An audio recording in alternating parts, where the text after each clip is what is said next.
Hello, and welcome to the Girl with Shannon live. Because you don't know how it's going to turn out. My kids empowered me to get out. What's going on with this remote learning and in the midst of COVID?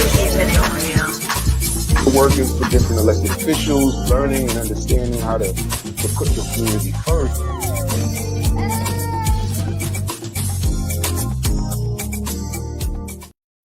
Woo! We made it. Sorry for the delay. We are having a little technical difficulty, but we are here. Hello there, ladies. How you doing? Hey, I'm good. Well, first of all, before we get started, I just want to give our condolences to Congressman Ranger's family. He passed away. Charlie Ranger passed away. We all know he was a great man, good person, really did a lot for his community and for other people as well. So we're going to miss him dearly. So we want to send our sympathy out to the family. But today, we're trying to find our divine lover. Do y'all have your divine lover? Are you looking? Are you searching? Okay, then we have a special guest that's joining us today that's going to tell us how do we attract our divine lover. So let's introduce her right now. Absolutely. Our special guest tonight is Miss Carol Nelson. She's a 3-decade energy healer trained in Theta Healing and Access Consciousness. Let's welcome Miss Nelson to the show tonight. Yay, we made it! With all the technical issues, we made it. So this is the best I can show you. This is okay. We don't need. Yeah, we made it. We're here, and we're gonna have you to start us off with how do we attract our divine lover? That is a Partner, good question. soulmate, whatever we want to call them. I would call it the divine life partner. Mm-hmm. But before I get into the divine life partner, I just want to briefly go over different kinds of romantic partners that there are out there so you can figure out where you are. And the first one is the most common, the soulmate. Everybody knows soulmate. And that's a person who is very easy to be around. It's a peaceful relationship. There's no chaos. You often start out as friends, and then you realize, hey, there's something good going on here. I would like to be with this person. The thing about the soulmate is they don't have to be your romantic partner. They could be a beloved family member or friend. You would still have those same unconditional loving feelings. They just want the best for you, and they really mean it. It's just that when there's romance attached to it, it's like, woo. So the divine life partner would be the highest form of a soulmate. So that's what we're going to be talking about today. The two others are the twin flame who often they mirror, you recognize them right away, and they mirror your stuff. So if you have some childhood issues, they have childhood issues. If you have jealousy issues, they have jealousy issues. So you trigger each other, but you love each other so much, you do help each other to grow. But it can be a chaotic relationship because you're pushing each other's buttons. And then finally, there's the karmic partner who is, ooh, hot boy, hot man, hot woman. And you feel great for a moment. And then all of a sudden you peel back all the stuff that they cheat, they lie, they don't keep their promises, they cross your boundaries, they don't respect you, and they could even get physical. You argue, and they just drain you, and they're there to remind you that you deserve better. So those are the three main ones, and the divine life partner is the creme de la creme of a soulmate. Well, we know them other ones you just named. We already know what to do with them. We get rid of them after the first 2-3 days. You know they ain't no soulmate, because I feel that a soulmate, well, I always thought that the soulmate was like when you meet somebody and you may talk to them 2-3 times a day, and you talk to them when you get home at night. It's like, you just can't stay away from each other. And it's just something about that chemistry between the two of you that you just think you are so in love. Well, I mean, it's interesting that you say that, because those type of people could also be people who are cheating, right? They can talk that person. It all sounds good in the beginning, here and there with case, and it looks like that, right? That's what it looks like. But what is it? Like, is it something that we're missing? Something that we can see, a sign? Like, just what is it? Wow, what is it? That's the question that eludes us, because most people, if they don't find their soulmate, it's because they're not ready, or that particular soulmate isn't ready, because we have multiple soulmates. And soulmates can be created. If two people are interested in making things happen and getting to know each other, they can create a soulmate relationship that is fresh and new. Most people are not ready because everybody's got stuff going on with them. It is more common than not common to have childhood issues, to not have the best childhood. And if you don't solve those issues, you carry them, and they become the blueprint for how you have relationships in school and later on in life.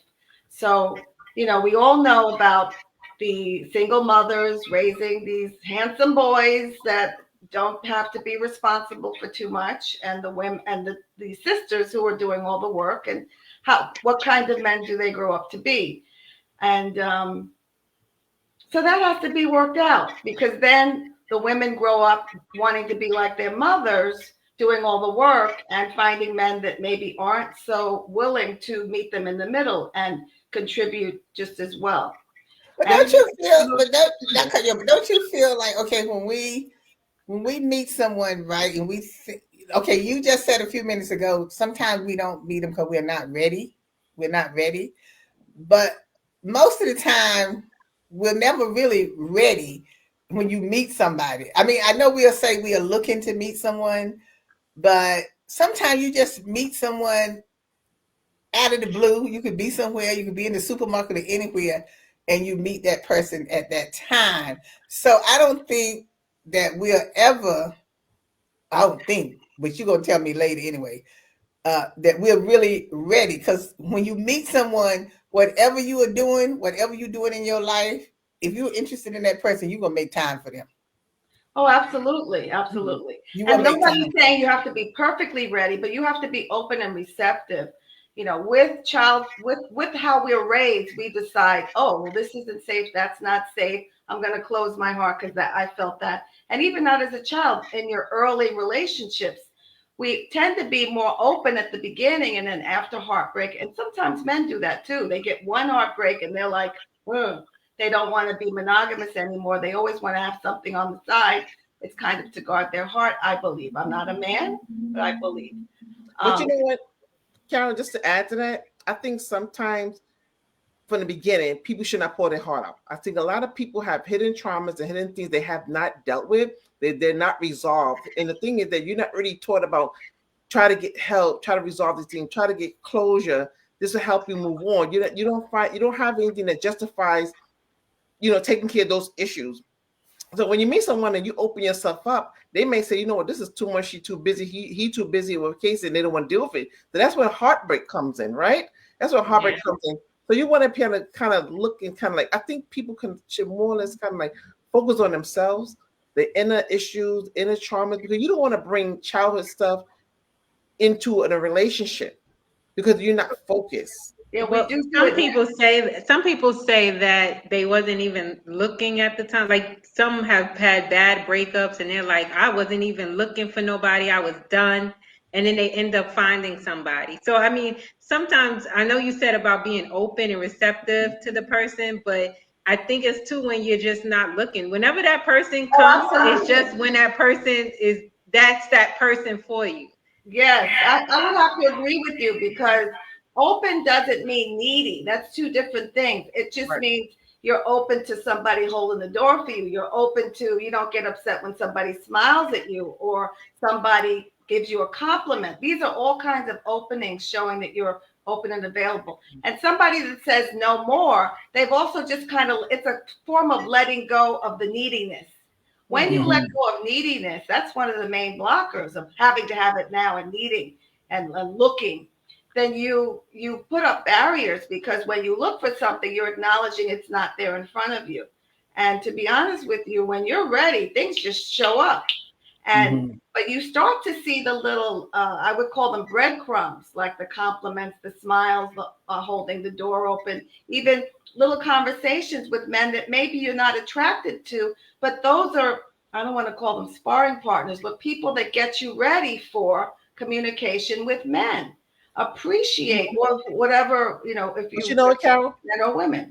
Sometimes those things can be misperceived also, because sometimes somebody doing a good gesture for you, you're like, oh, you must be looking for something. What you want? Why you asking? Why you doing it? Why you doing that? If they have not received that, and I think that's one of the disconnect that's out there, that people don't really know and can appreciate how people could open a door, open a car door, sit down in their seat, and give them that, that courtesy that they supposed, I mean, it just, people just not really accustomed to that.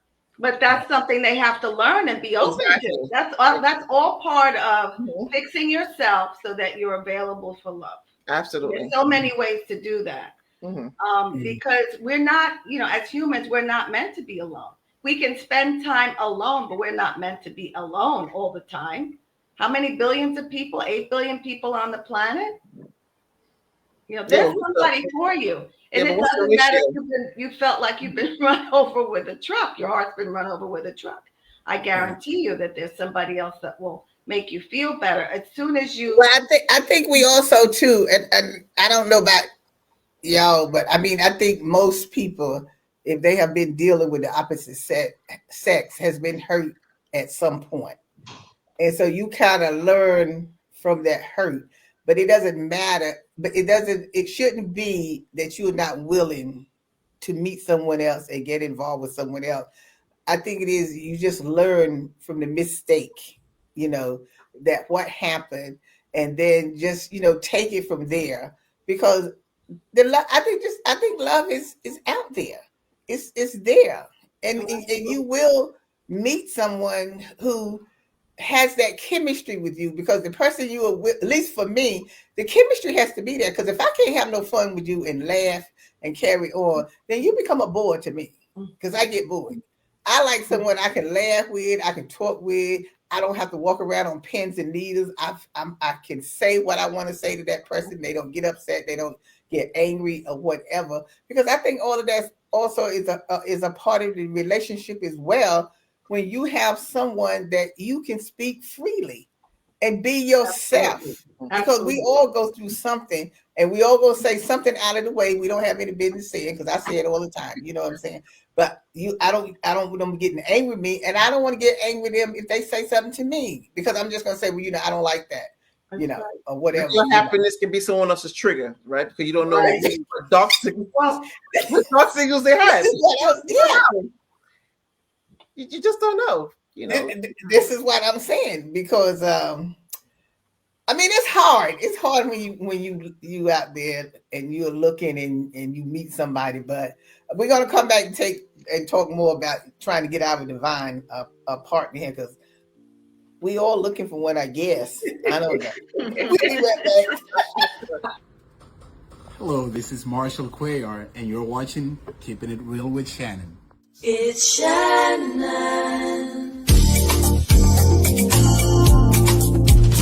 It's Shannon.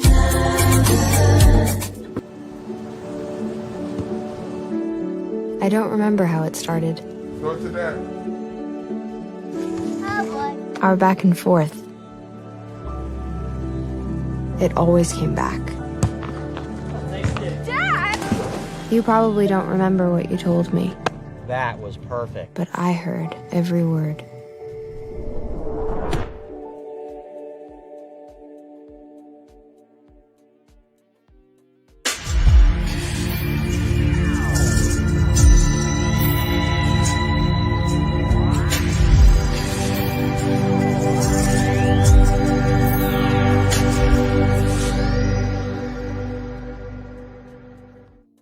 Hi, we're back. Now, before we went to break, you were saying something before, Kara, about when you meet someone and, you're talking and, trying to get to know each other. They might be feeling maybe a little needy or whatever. But when you first meet someone, do you think they should be telling you everything at the beginning? I don't want to hear, truthfully, I don't want to hear everything at the beginning, because if you tell me too much, then I think you might be giving me some work to do. Well,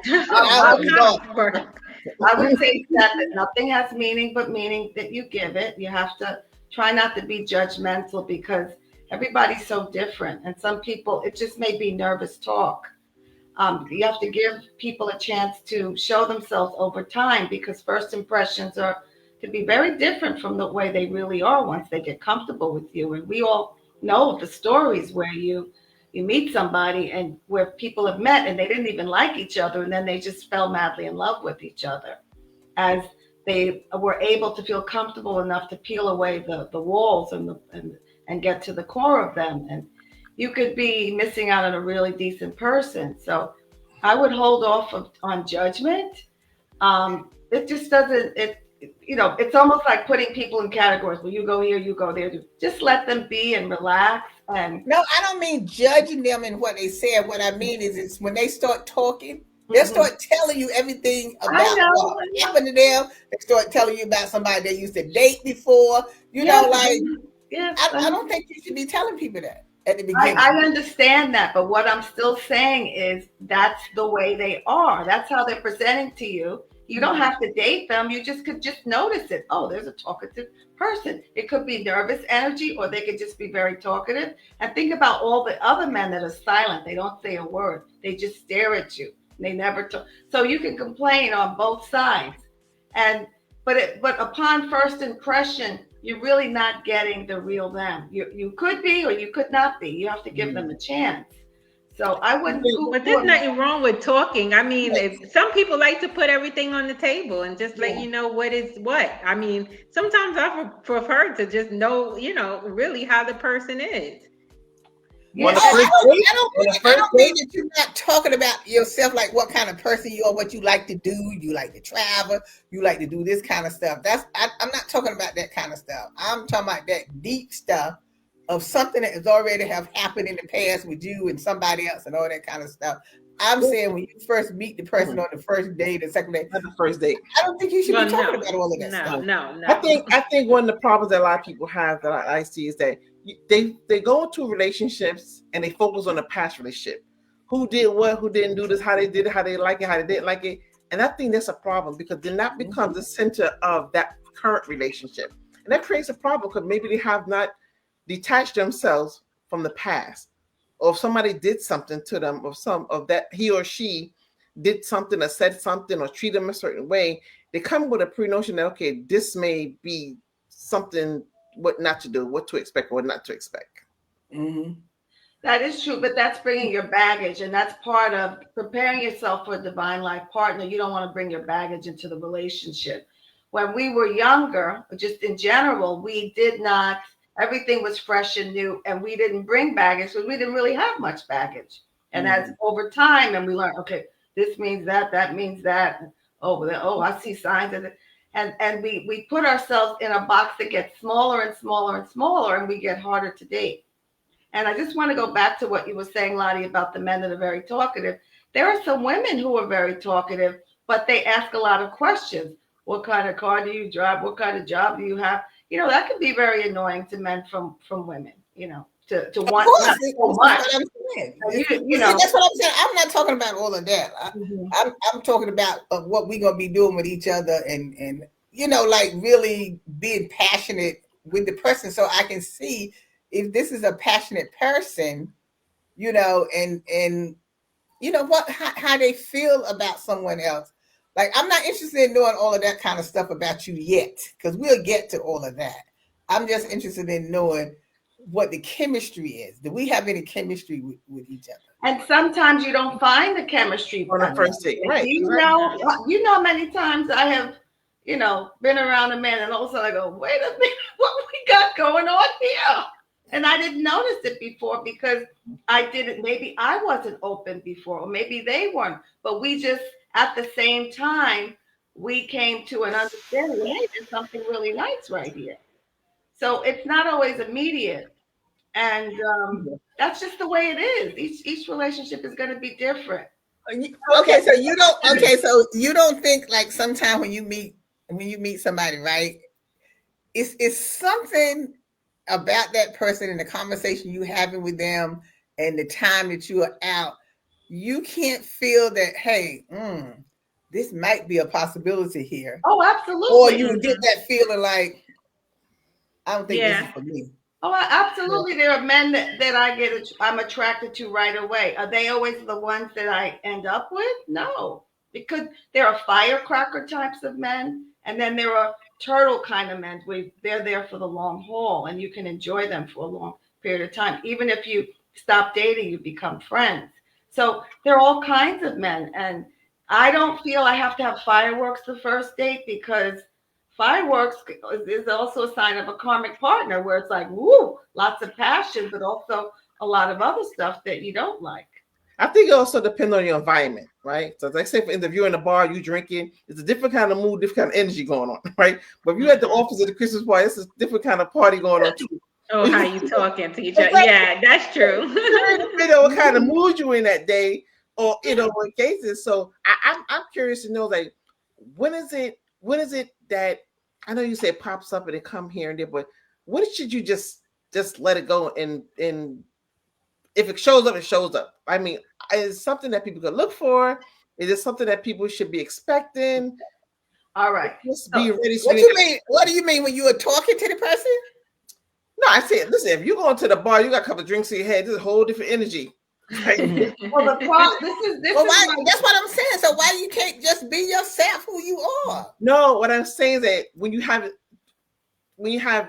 alcohol in your system. I get what you're saying. Exactly. When you're at the bar and you're talking, and your vibe is a little bit different. Get up on the bar and do some steps around the bar for men. Okay. No, but your vibe is different at the bar. You're more laid back than if I'm at an office event and I'm talking to somebody. You try to be mindful of the things you say and whatnot. But when you at the bar, it's like, okay, you talk however you want to talk. Exactly. Right. Now you know some of them job Christmas parties. It's just as wild as them people in the Christmas party. Sometimes you look at the employees like, excuse me, that's Sarah that works in such a Yeah, but see, you got alcohol identifying Sarah looking like something else. Well, yeah, you did say at the open bar, right? You see them acting crazy. Even sometimes the boss, you be looking at, that's the boss? What's the boss is loose. That's what's going on. Well, to answer your question, Dr. Vanessa, about working on yourself, and then Lottie saying, well, there's, I just want to be me. This is the problem with that is, it could be a problem or not, because you're going to live your life your way. But if every time you get into a relationship, you keep having the same problems, you become the common denominator. You bring you everywhere you go. For example, a woman who is jealous, they typically don't show their jealousy until they're in a relationship. And then all of a sudden they want to know who's calling them, but they won't do that on a regular basis with their girlfriends, because they don't care who's calling their girlfriends. Right. So the issues pop up when they're in a relationship. So that's why you have to work on yourself before you get in, so that you don't destroy the relationship, or you just fight too much over things that have nothing to do with that person. You're bringing an old relationship problem into this new relationship. Well, first, I gotta see they have to really have a problem, because people do things, and sometimes we don't see ourselves where other people see us, right? So if you do things constantly, you that common denominator, are you really identifying that you have a problem, or is it everybody else but you? Well, as we get older, we become self-aware, right? And we realize that, hey, if something's not right, you can't look over your shoulder. You look in the mirror, hey, or you look up above and say a prayer, but you have to look in the mirror. It is your life that you're living. What are you going to do about it? If you crash Well, I don't think being in a relationship should take that much work. Because if it takes a lot of work, it just takes all the fun out of it. Because the thing is, you're going to do your relationship your way. But if you are interested in a peaceful and enjoyable relationship, you might want to, people work on themselves all the time. People go to the gym because they want this kind of body. They have therapy or receive energy healing to change how they are behaving, because the subconscious mind is processing 11 million bits of data per second, while you consciously are processing 40 bits. So there's a lot of stuff being stored in the subconscious mind that is contradictory to how you really want to live, but you're dragging it along because It's stored in the subconscious, keeping you safe and comfortable and, safe. That's the main issue. That's the main purpose of the subconscious mind. But there is a lot of, I don't want to call it garbage, but things that we don't need today. So that's why some people take the time to pull out what is conflicting with what I really want in life. Have you ever noticed why you want to do something, and even every January you make commitments and you still don't do it? But why? Because you have subconscious programming telling you this, that, and the third. Because everything that is in there kept you safe at one point. It was a good idea at the time that you decided to do it and store it. The subconscious mind stored it because it was a good idea, but it's no longer a good idea. So that's why people. But how does that affect your relationship in meeting somebody? I know if you want to do something for yourself and get yourself in shape and all that kind of stuff. But what I'm saying is, if it gets to be too much and too complicated, just in the relationship, then what's the point of the relationship for? Because then you're not having any fun or anything. You're working if you got to work too hard, to me, that's a problem. Well, I don't understand. What's working too hard? I mean, we got to always be discussing something and try to define why it's happening and defining why this is happening, defining why this is happening. Who has time for all of that? Now, wait a minute. Now. Every minute you got to talk about something. You know what I'm saying? Like, in other words, if the person is causing problems all the time and saying stuff, and you are constantly discussing it, trying to work it out to see what, all right, I understand. The problem is. But it's too much. If you're not happy, the only person that you can change is yourself. You cannot change the other person. But, Carol, I agree with you, right? One thing, people may say what they want. I can tell you what I don't want. I think that's easier to talk about what I don't want. And I think over the years, I've been able to walk away from things, not entertain certain things, but I know what I don't want. Yeah. So even at my age, meeting someone, it's like maybe, and that takes time. It's not gonna be the first day. Exactly. Just what you just said. At my age, it takes time for. That's what I'm saying. You're wasting. It's wasting too much time. Even if you tell the person what I don't like, I don't want. I don't even think you have to always come out and say that, because once the person gets to know you and you start getting to know them, you gonna see some of the stuff they don't like.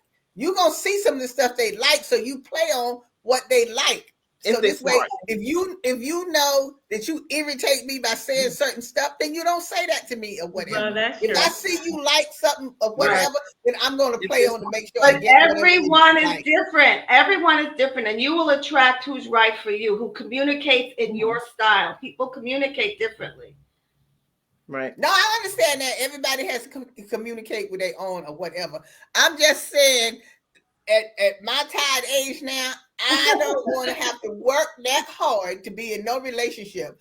I don't have a problem being by myself, so I'll be by myself. I want it to be flowing easily, where I'm going to do something to make you happy, and you're going to be making me happy at the same time. Look, okay, we're going to have to meet and do what we have to do with each other. You look for your divine partner. By removing your blocks. You got to remove your blocks, otherwise you'll never meet the people that you want to meet. But that's what I'm saying. You got to be open. But I'm saying, once you are open, right, and you do meet somebody, then it shouldn't be that hard for us to talk to each other and let it flow without me having to watch everything I'm saying. It just becomes too complicated. It becomes too complicated. But there's somebody for everybody. There's somebody. Exactly. Okay. Well, I hope y'all find y'all somebody. Keep looking. I hope you find somebody. I hope everybody find who they looking for, a divine partner, whatever. Because you have to be spiritual in the relationship as well. Yes. And that's important. Remember that. So we want to thank you for watching tonight. Remember, you can watch us on Saturday at 5:30 on Brick, 2:30 in Manhattan Neighborhood Networking. You can catch us here every Tuesday at 8:00 p.m. So thank you for joining us tonight. Oh, wait, Carol, you're going to be doing some workshops? Yes, ma'am. I'm doing a workshop this Sunday at 1:00, and we'll be opening up to love. Okay, 1:00 on my channel, True Self Unmasked. Okay. Well, so remember that. Watch her this Sunday. So as always, we'll see you next time. All right. Today's show is sponsored by Abu's Bakery. If you have a sweet tooth, stop by Abu's Bakery for some delicious cakes and pies. Would you like beautiful pictures for your home or your office? Then stop by Faith Art Gallery. They have a large selection of pictures from around the world. It's Shannon.